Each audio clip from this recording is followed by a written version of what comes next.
Now, good food versus bad food.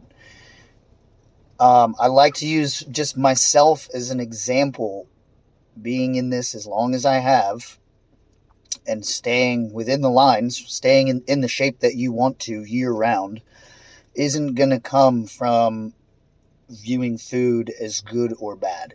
You're going to have to develop a healthy relationship with food if you're going to make it sustainable, if you're going to make it through the long haul and you don't want it to be a rash, quick fix. So with all the people that I coach, I tell them, don't view food as good or bad. If it stresses you out and you don't like something, you've got to be able to change it. And if you can't change it, you have to change the way that you think about it. So to put it into perspective for people and use an analogy, especially when coaching ladies, I tell them, look, it's like designer handbags, like a Louis bag. That would be like your cheat meal or whatever you're viewing as bad food, a cheeseburger, a pizza, gigantic plate of pasta. Is that bad? No. When you're talking weight loss, it's just more calorie dense. But it's like a Louis bag being more expensive. Do you view that Louis bag as a bad thing? No. It's a good thing because it makes you happy. So if those meals make you happy, you're going to have to view it the same way. So with that Louis bag, maybe you bought one and you're like, okay, it's expensive, is above my budget. All you do is say, all right, I'll have to cut back somewhere else. It might come out of my slush fund. That might come out of my emergency fund. Maybe my utility bill is going to be a little tighter this month. But it shouldn't be viewed as good or bad. It's just a decision that you made and you compensate somewhere else. Same thing with those meals that you view as bad. Compensate somewhere else. Say, okay, I really indulged at lunchtime.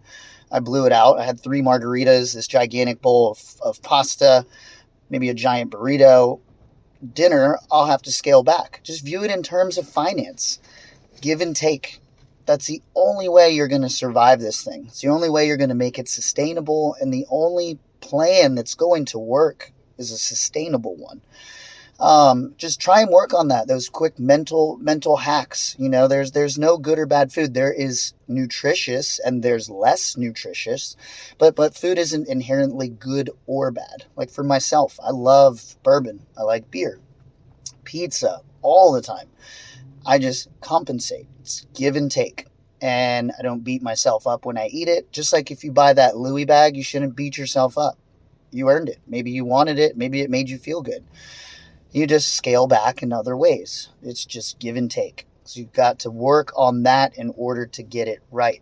So clients will ask me, I'm in a hurry on my way to go eat lunch somewhere. Where can I go that's not bad food? Don't view it like that.